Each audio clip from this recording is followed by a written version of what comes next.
Hello friends, next हमारी theorem है, हमें शो करना है कि every complete order field R is an Archimedean order field. हमें शो करना है जो आर रियल नंबर का सेट है जो कि कंप्लीट ऑर्डर फील्ड होता है। Every complete order field R कोई भी कंप्लीट ऑर्डर फील्ड अगर आर है, कंप्लीट ऑर्डर फील्ड है अगर, तो हमें उसको क्या प्रूफ करना है कि वो एक आर्किमीडियन ऑर्डर फील्ड होगा। कोई भी कंप्लीट ऑर्डर फील्ड है आर, तो हमें इसको क्या प्रूफ करना है कि वो एक आर्किमीडियन ऑर्डर फील्ड होगा। ठीक है, इसका मतलब हमें क्या शो करना पड़ेगा, ए बी, अगर आर में दो एलिमेंट हैं तो हमें शो करना पड़ेगा एक एन बिलोंग्स टू एन, इस तरह प्रूफ करना शो करना पड़ेगा कि n a greater than b हो। तो इसमें मैं एक कंट्राडिक्शन से शो करूँगी। हमें शो करना है कि a b belongs to R के लिए एक ऐसा नेचुरल नंबर मिले कि n a greater than b हो। तो मैं ये मान के चलूँगी कि कोई ऐसा नेचुरल नंबर नहीं है जिसके लिए n a greater than b है। इसका मतलब for all n belongs to N, मैं ये मान के चलूँगी कि n a less than b है। ठीक है, ये मैं मान के चलूँगी। अब देखो, n a less than b है, ये मैं मान के चल रही हूँ, और इसी एन ए का मैं एक सेट बना लेती हूँ कि एम इक्वल टू, मैं ये मान के चल रही हूँ कि n a less than b है for all n belongs to N, और एम में एक सेट बना लेती हूँ एन ए, जहाँ पे एन बिलोंग्स टू एन है, ए बिलोंग्स टू आर है। ठीक है, तो एम क्या होगा, सबसेट ऑफ आर। एम क्या होगा, सबसेट ऑफ आर। एम अब आर का सबसेट तो ऑब्वियसली होगा, इसके सारे एलिमेंट इस आर में तो जाएंगे। ठीक है, रियल नंबर में जाने हैं। और ठीक है, अब यहाँ पे मैं क्या करना चाह रही हूँ, यहाँ पे मैं एम सबसेट ऑफ आर हो गया, एन ए ये हो गया। ठीक है, अब मैं यहाँ पे क्या करना चाह रही हूँ, एम मैंने क्या कर दिया, n a, n belongs to N, a belongs to R, subset of R, और आर मुझे क्या दिया हुआ है, कंप्लीट ऑर्डर्ड फील्ड।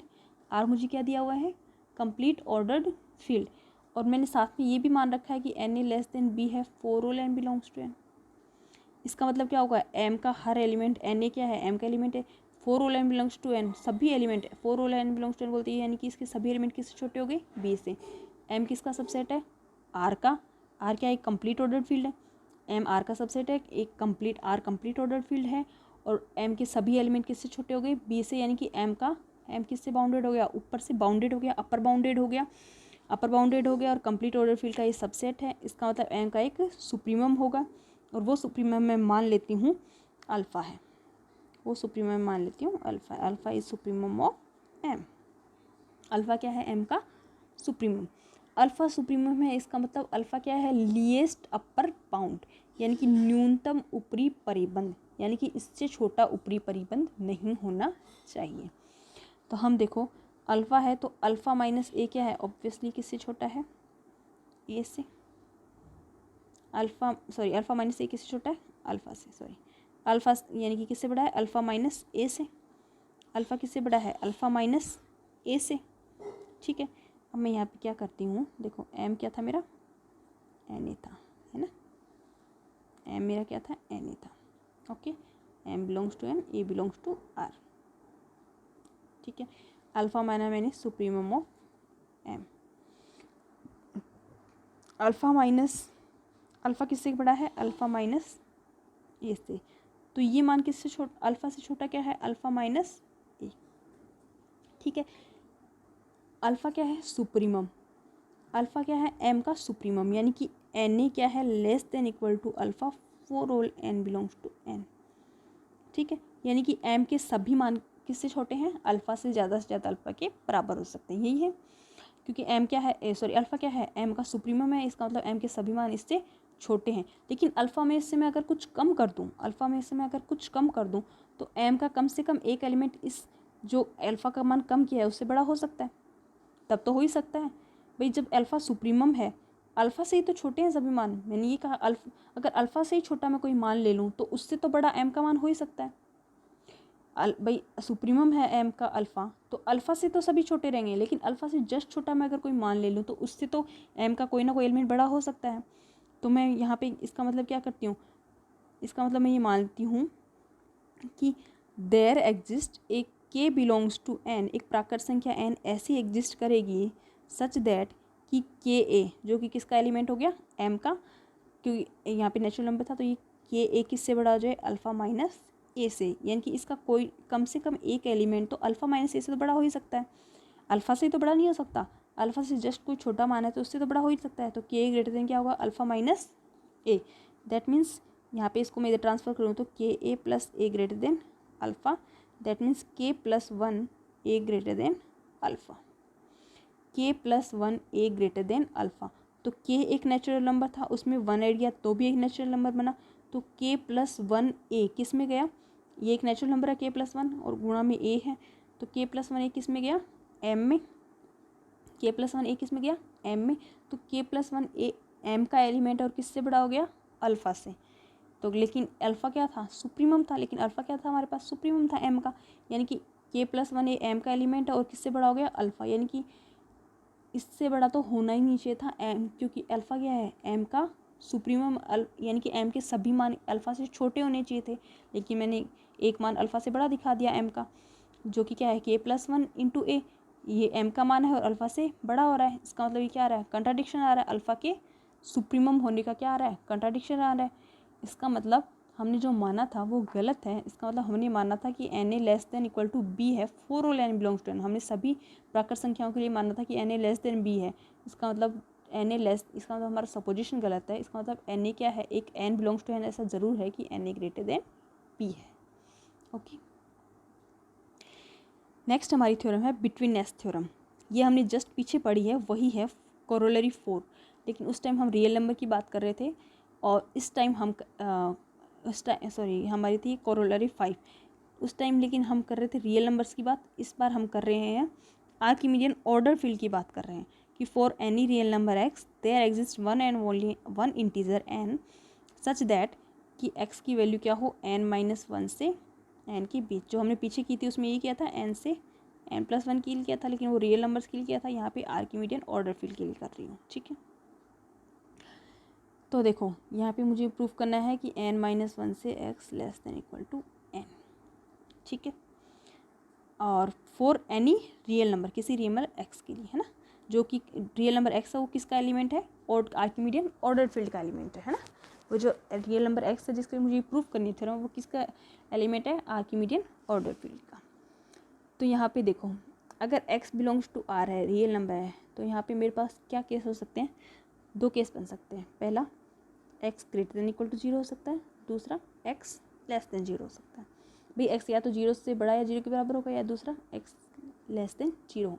तो पहले मैं इस केस के लिए x less than equal to x greater than equal to 0 के मैं क्या प्रूफ करूँगी, n माइनस वन से n के बीच है, एक इंटीजर n ऐसा एग्जिस्ट कर रहा है कि x की वैल्यू n माइनस वन से n के बीच है। फिर मैं x लेस देन 0 के लिए भी यही चीज़ जो करूँगी। तो मैं पहला केस लेती हूँ x greater than equal to 0, ठीक है। x greater than equal to 0 के लिए मैं एक सेट लेती हूँ s equal to m belongs to n, natural numbers का सेट लेती हूँ। ऐसा लेती हूँ कि m ग्रेटर देन क्या है, x। मैं ऐसा सेट लेती हूँ कि m ग्रेटर देन क्या है, x। एक सेट लिया नेचुरल नंबर्स का जो क्या है, ग्रेटर देन x है, ठीक है। तो पहले मैं ये दिखाना चाहूँगी कि ये S क्या है, नॉन वाइड सेट है, यानी कि इसमें कोई ना कोई एलिमेंट ज़रूर हो रहा है, यानी कि कोई ना कोई नेचुरल नंबर ज़रूर होगा। तो वो कैसे दिखा सकती हूँ, हम जानते हैं कि वन क्या है, वन क्या होता है, ग्रेटर देन 0 होता है, ठीक है।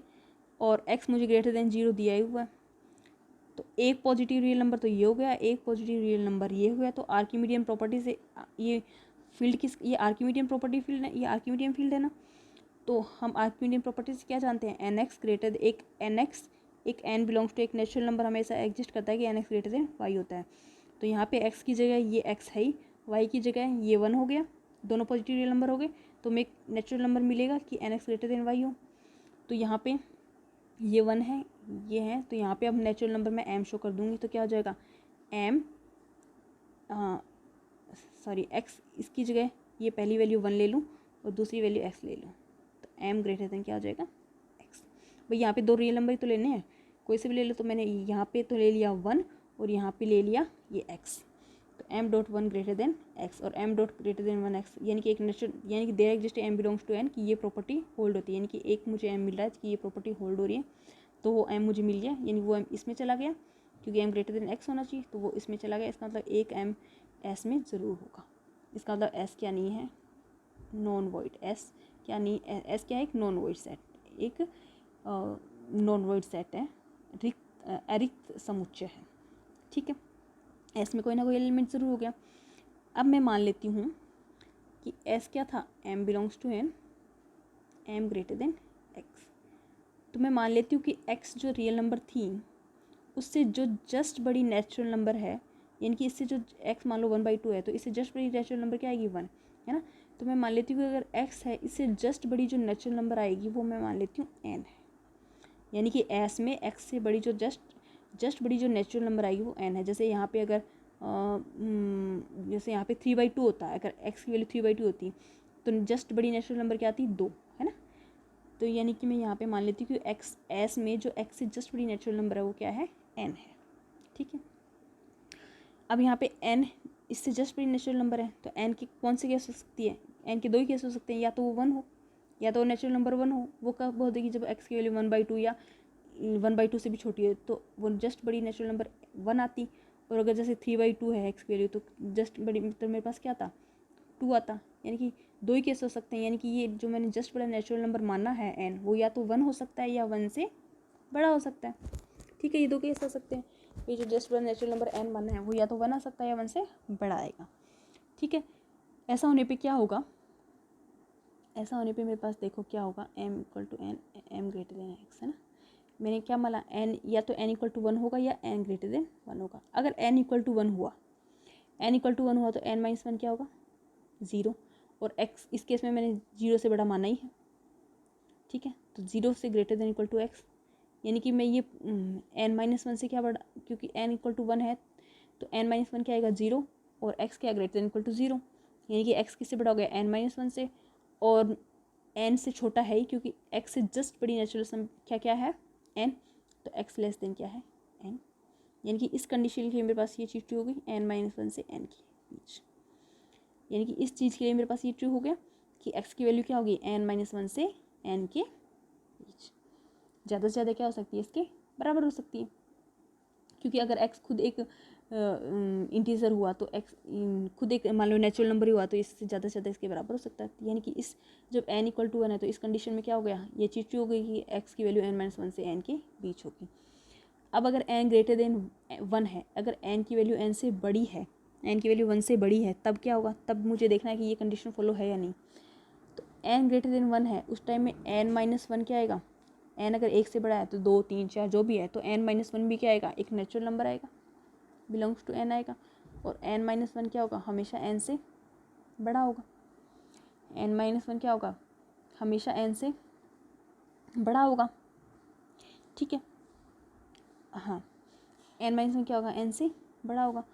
और इसका मतलब मैं ये और एक्स से जस्ट बड़ी नेचुरल नंबर क्या है, एन है। एक्स से जस्ट बड़ी नेचुरल नंबर क्या है, एन।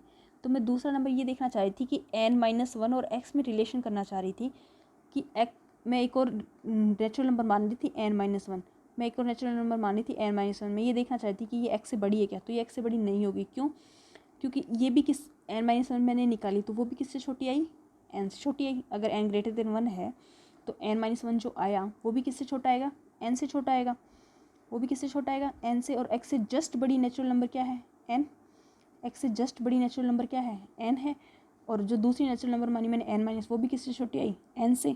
तो ये एन माइनस 1 ज़्यादा से ज़्यादा क्या हो सकता है, या तो एक्स से छोटा होगा या एक्स के बराबर ही होगा, या तो एक्स से छोटा होगा या एक्स की ज़्यादा से ज़्यादा क्या हो जाएगा, बराबर हो जाएगा, ठीक है। अगर एन ग्रेटर देन 1 है तो उस टाइम में एन माइनस 1 निकाल लेती हूँ मैं। एन ग्रेटर देन 1 है तो एन माइनस 1 हमेशा क्या आएगा, नेचुरल नंबर आएगी, और एन से हमेशा क्या होगी, ऑब्वियसली छोटी ही होगी, हमेशा एन से क्या होगी, छोटी ही होगी।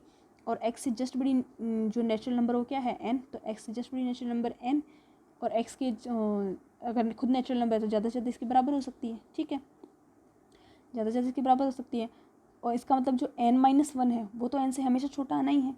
इसका मतलब एन माइनस 1 क्या हो सकता है, ज़्यादा से ज़्यादा एक्स के बराबर आ सकता है या इससे छोटा आएगा। तो इसका यानी कि एन ग्रेटर देन 1 में ये कंडीशन क्या होगी, फॉलो होगी कि एक्स की वैल्यू एन माइनस 1 से एन के बीच होगी, ठीक है। अब यानी कि एक्स ग्रेटर देन 0 के लिए तो हमारे पास ये केस प्रूव हो गया कि एक्स के लिए एन माइनस 1 से एन के बीच होगा। दूसरा केस मेरे पास था एक्स लेस देन 0 का, एक्स लेस देन 0 का, x less then 0 that means minus x क्या है, ग्रेटर देन 0। तो ग्रेटर देन जीरो के लिए तो हमने अभी प्रूफ किया ये कि एक्स ग्रेटर देन जीरो होता है, एक इंटीजर एग्जिस्ट करता है कि n-1 से एक्स की वैल्यू n के बीच हो। तो यहाँ पे minus x greater than zero है और एक्स ग्रेटर देन जीरो के लिए हम प्रूफ कर चुके हैं, यानी कि किसी भी पॉजिटिव रियल नंबर के लिए हम तो ये प्रूफ कर ही चुके हैं। तो यहाँ पे ये पॉजिटिव रियल नंबर है तो इसके लिए भी ये चीज़ ट्रू होगी। तो मैं लिख दूँगी कि n-1 से बड़ा, यहाँ पे x पॉजिटिव था, यहाँ पे माइनस एक्स, तो यहाँ पे आएगा minus x less than equal to n। ठीक है, इसको मैं यहाँ पे फिर एक मिनट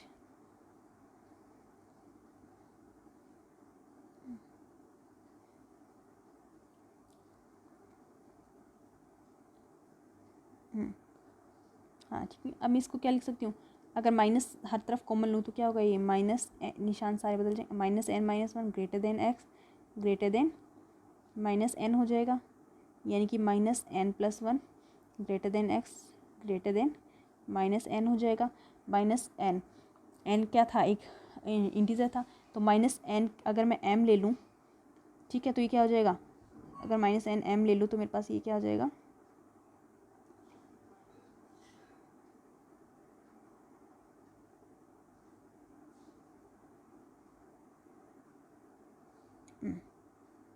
-n की जगह m ले लूँ तो मैं क्या हो जाएगा, m+1 x m, यानी कि x की वैल्यू किससे छोटी आ गई, x की वैल्यू किसके बीच वेरी कर गई, m से m+1 के बीच वेरी कर गई, जहाँ m भी क्या है, एक इंटीजर है।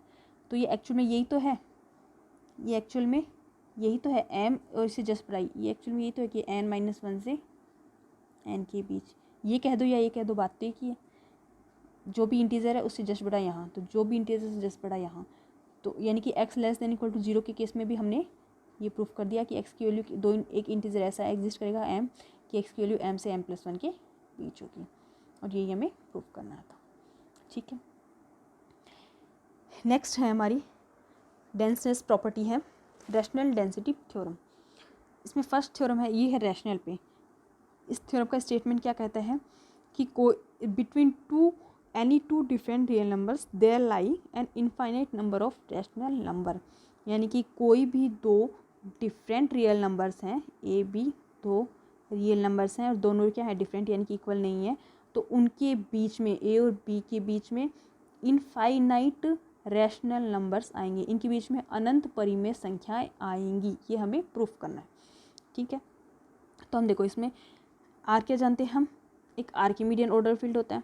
ठीक है, क्योंकि आर क्या है, एक क्योंकि हमने क्या कहा था कि एक इससे जस्ट पीछे वाली थ्योरम पढ़ी थी ना, इससे भी जस्ट पीछे वाली सॉरी, कि हर कंप्लीट ऑर्डर फील्ड क्या होता है, एक आर्किमीडियन ऑर्डर फील्ड। तो आर क्या है, एक कंप्लीट ऑर्डर फील्ड है, तो ये भी क्या है, एक आर्किमीडियन ऑर्डर फील्ड। ठीक है, यानी कि इसमें कोई भी दो एलिमेंट अगर a b belongs to r में मानूंगी तो मैं ये कर दूंगी कि n a greater than b होगा, एक एन बिलोंग्स टू एन ऐसा एग्जिस्ट करेगा कि n a greater than b हो। अब देखो मैं यहाँ पे क्या करती हूँ, ए बी में मैंने माना दो रियल नंबर्स हैं और दोनों क्या है, डिफरेंट है, इसका मतलब ए नॉट इक्वल टू बी है, दोनों बराबर नहीं है, इसका मतलब एक बड़ी है एक छोटी है, तो मैं मान लेती हूँ कि बी ग्रेटर देन ए है। बी ग्रेटर देन है, दैट मीन्स बी माइनस ए क्या होगा, ग्रेटर देन 0। बी माइनस ए क्या होगा, ग्रेटर देन 0, यानी कि एक पॉजिटिव रियल नंबर तो मैंने ये मान ली, दूसरी पॉजिटिव रियल नंबर में मान लेती हूँ 1। ठीक है, एक पॉजिटिव रियल नंबर ये हो गया, एक पॉजिटिव रियल नंबर ये हो गया, तो दो पॉजिटिव रियल नंबर मिल गए। अब मैं आर्किमीडियन प्रॉपर्टी होल्ड कर देती हूँ, इसका मतलब there exist n belongs to N such that कि n b minus a greater than 1। N x greater than y लिखते हैं, तो एक्स की जगह ये हो गया और वाई की जगह ये 1 हो गया, दोनों पॉजिटिव है। ठीक है, इससे मैं एन बी की वैल्यू निकाल लेती हूँ, n b minus n a greater than 1 हो गया, that means n b greater than n a plus 1 हो गया। Okay, n b greater than n a plus 1 हो गया। मैं इसको वापस लिखती हूँ यहाँ पे, n b greater than n a plus 1 हो गया, मेरे पास इक्वेशन मेरी फर्स्ट हो गई। ठीक है, और इससे अभी जस्ट पीछे वाली थ्योरम हमने पढ़ी थी कि कोई भी रियल नंबर x है उसके लिए हमें दो इंटीजर मिलते हैं m-1 से m की, एक इंटीजर m मिलता है कि x की वैल्यू m-1 से m के बीच होगी। ठीक है, आर्किमीडियन फील्ड के लिए, तो r भी एक आर्किमीडियन फील्ड है, तो इसका मतलब और na क्या है, वो भी क्या है इसका, इसी रियल नंबर ही तो है, क्योंकि a रियल नंबर है, n एक नेचुरल नंबर है, इनको गुणा करने पे रियल नंबर आएगा, तो ये भी क्या है, n भी क्या है, एक रियल नंबर। तो इसके लिए मुझे क्या मिलेगा, इंटीजर m मिलेगा कि क्या हो जाएगा, m-1 n की वैल्यू m-1 से m के बीच, यानी कि m-1 से n की वैल्यू m के बीच। मुझे देखो इन दोनों को कंबाइन करना चाह रही हूँ, Na+1 चाहिए, तो मैं इस पूरी इस पूरी इक्वेशन में 1 ऐड कर दूँ, तो m-1 में 1 ऐड होगा तो m बचेगा, ये Na+1 हो जाएगा और ये m हो जाएगा, सॉरी ये m+1 हो जाएगा, ठीक है, ये m+1 हो जाएगा। यानी कि मेरे पास क्या आ गया, सॉरी इन दोनों को मैं कंबाइन करना चाहूँ तो मेरे पास देखो, मेरे पास 3 इक्वेशन बन गई। मेरे पास 3 इक्वेशन कौन कौन सी बन गई, एक तो बन गई NB greater than Na+1, equation first. दूसरी मेरे पास आ गई थी m-1 से बड़ा Na और इससे बड़ा m, ये दूसरी इक्वेशन आ गई। तीसरी इसी इक्वेशन में 1 ऐड करने पे आया था मेरे Na+1 m+1, ठीक है। इन तीनों को मैं कंबाइन करना चाहूँगी। पहले इसमें जाती हूँ मैं, फर्स्ट इक्वेशन से लिखती हूँ NB greater than Na+1। Na+1 किससे बड़ा है, m से।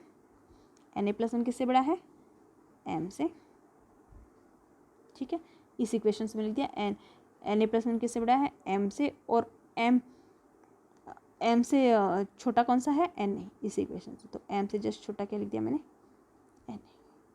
इसका मतलब मेरे पास क्या आ गया, इसका मतलब मेरे पास यहाँ पे मेरे पास क्या हो गया कि NB m की वैल्यू, यानी कि m जो है वो किसके बीच में आ गया, NB और Na के बीच में आ गया।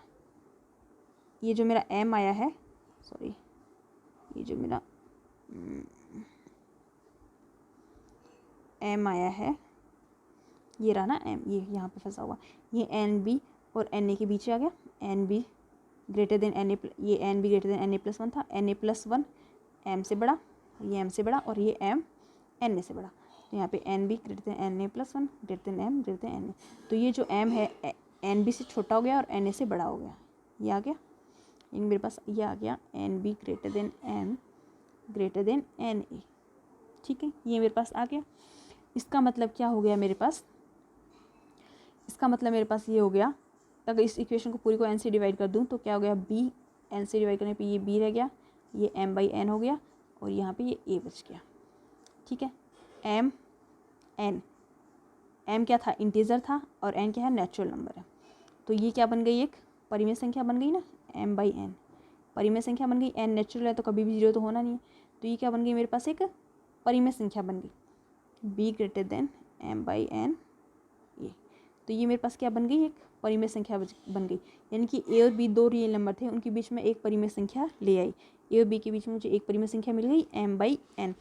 तो एक मिलते ही मैं ऐसे ही कई परिमेय संख्या शो कर सकती हूँ, क्योंकि ये एक रियल नंबर, फिर मैं ये एक रियल नंबर ले लूँगी, क्योंकि हर परिमेय संख्या रियल तो होती है। तो ये एक परिमेय, सॉरी ये एक रियल नंबर, ये एक रियल नंबर, इन दोनों के बीच में जैसे इसमें प्रोसेस किया था, सिमिलरली प्रोसेस करके मैं इन दोनों के बीच में एक और परिमेय संख्या ला सकती हूँ। फिर जो परिमेय संख्या आएगी, मान लो इसको मैं अगर क्यू बोल रही हूँ, ये a और b के बीच में आई है, ठीक है, तो इन दोनों के बीच में एक मैं q1 ला सकती हूँ। इसी प्रकार b और q1 के बीच में मैं q2 ला सकती हूँ। ऐसे मैं अनंत परिमेय संख्याएं ला सकती हूँ किन्हीं भी दो रियल नंबर के बीच, ठीक है। नेक्स्ट हमारी थ्योरम है कि between two different real number there lie an infinite number of irrational number. अभी हमने प्रूफ किया था कि किन्हीं भी दो संख्याओं के बीच में अनंत परिमेय संख्या होती हैं। अब मैं प्रूफ करना चाह रही हूँ किन्हीं भी दो रियल नंबर के बीच में अनंत अपरिमेय संख्याएं होती हैं। इसमें भी मैं वही अप्लाई करूँगी, आर्किमिडियन प्रॉपर्टी, वही मैं मानूंगी कि a और b तो रियल नंबर्स हैं, ठीक है, और वही कोई एक बड़ा कोई एक छोटा, तो मैं मान लेती हूँ b greater than a, b greater than है तो वही b minus a greater then 0, और साथ में यहाँ पे मैं यहाँ पे मान लेती हूँ कि दूसरी जो पॉजिटिव नंबर मानना है वो मैं √2 मान लेती हूँ, क्योंकि √2 भी हमेशा क्या है, एक रियल नंबर है। √2 भी क्या एक रियल नंबर है और ग्रेटर देन 0 है, तो ये पॉजिटिव रियल नंबर, ये पॉजिटिव रियल नंबर। तो आर्किमिडियन प्रॉपर्टी से there exist n belongs to n, एक n बिलोंग्स टू n ऐसा एग्जिस्ट करेगा कि n b minus a greater than क्या होगा, √2। ये nx ग्रेटर देन y होता है, तो ये x रहा, ये y रहा, ठीक है। अब मेरे पास क्या आ गया, n b minus a greater then 2। मैं इसको सिंप्लीफाई करती हूँ, एन बी की वैल्यू, यहाँ पे मैं b की वैल्यू निकालना चाहूँगी, तो b माइनस a क्या होगा, greater than √2 upon n। That means b क्या होगा, ग्रेटर देन, ये इधर चला गया a प्लस √2 अपॉन n, और b क्या हो गया, a प्लस √2 अपॉन से n से बड़ा हो गया, और ये वैल्यू किससे बड़ी होगी, a प्लस √2/2n, क्योंकि ये इसका भी ये इससे छोटा मान है, √2/2n, इस √2/n का भी आधा, तो ये इससे बड़ा होगा। और ये वैल्यू a प्लस √2/2n हमेशा किससे बड़ी होगी, a से। ये वैल्यू हमेशा किससे बड़ी होगी, a से। यानी कि मेरे पास क्या आ गया, मेरे पास ये आ गया b की वैल्यू किससे बड़ी होगी, a प्लस √2/n से। और ये वैल्यू हमेशा किससे बड़ी है, a प्लस √2/2n से। और a प्लस √2/2n किससे बड़ा है, a से। ठीक है, अब मैं यहाँ पे देखती हूँ एक संख्या ये है, एक संख्या ये है, इन दोनों का मैं डिफरेंस निकालूँ तो क्या आएगा, a प्लस √2/n माइनस ये माइनस किया तो a माइनस √2/2n, तो a से a कैंसिल, ये एक ये है और ये इसका आधा है, तो कितना बचेगा √2/2n। ठीक है, √2/2n, तो ये नेचुरल नंबर, ये इंटीजर, ये √2, ये क्या आएगा, एक अपरिमेय संख्या आएगी। ये क्या आएगी मेरी, इर्रेशनल, क्योंकि √2 के गुणा में है ना, तो ये क्या आएगी मेरी, इर्रेशनल नंबर आएगा। यानी कि इन दोनों संख्याओं का अंतर क्या है, एक इर्रेशनल नंबर, एक अपरिमेय संख्या है। तो ऐसा कब हो सकता है, हम जानते हैं दो परिमेय संख्याओं को अगर हम अंतर निकालते हैं तो एक परिमेय संख्या आएगी, लेकिन यहाँ इन दोनों का अंतर क्या आ रहा है, इसका और इसका अंतर क्या आ रहा है, एक अपरिमेय संख्या आ रही है। इसका मतलब इन दोनों में से कम एक संख्या क्या है, इनमें दोनों में से कम एक संख्या क्या है, एक अपरिमेय है। यानी कि इन दोनों में से कम एक संख्या क्या है, अपरिमेय। तो एक संख्या अपरिमेय, इसका मतलब b और a, और ये संख्या किसके बीच एग्जिस्ट कर रही है, b और a के बीच। तो हमने क्या शो कर दिया, b और a के बीच में एक इरेशनल नंबर एग्जिस्ट कर रहा है, वो चाहे कोई भी है, उसको हम q1 से शो करें, जैसे b q से शो करें, तो ये तो यानी कि दो रियल नंबर के बीच हमें एक अपरिमेय संख्या मिल गई। इसी प्रकार हम b, ये भी एक रियल नंबर, अपरिमेय संख्या एक रियल नंबर तो होता ही है, तो इसका एक रियल नंबर ये, एक रियल नंबर ये। जैसे हमने सिमिलरली जैसे हमने दो रियल नंबर के एक परिमेय संख्या शो की थी, उसी प्रकार ये दो रियल नंबर को इनके बीच में भी एक परिमेय संख्या शो कर सकते हैं। इस प्रकार हम दो रियल नंबर के बीच अनंत परिमेय संख्याएं शो कर सकते हैं।